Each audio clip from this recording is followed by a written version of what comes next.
UNDP Bratislava Regional Center is working with 23 countries in Europe and CIS to promote human rights and justice. And disability, or I would like to call it special abilities, is the central to our human rights and justice agenda because it captures also the issues of disadvantaged and marginalized groups.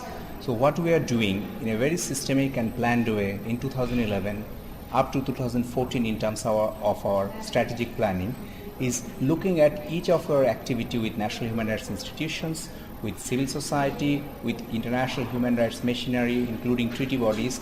How can we promote the concern and the challenges the persons with disabilities or special abilities are facing today? And how can we address and activate the national human rights protection system or national human rights institutions and civil society in this?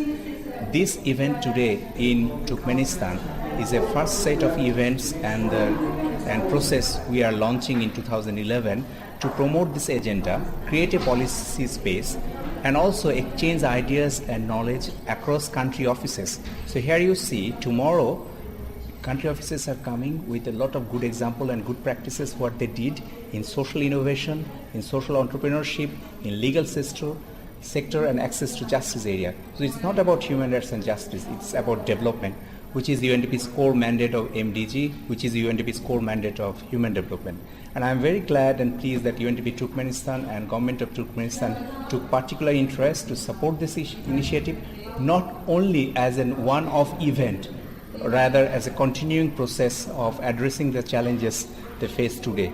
So I look forward to partnering with UNDP Turkmenistan, with government of Turkmenistan, from UNDP Bratislava Regional Center and ARBEC, and we'd like to transform it not only in ARBEC region but entire UNDP family, because you saw that colleagues from UNDP New York and other part of UNDP came. So for us, it's sort of a springboard, launching board for our bigger initiative to address the issues and challenges of persons with disabilities. Thank you.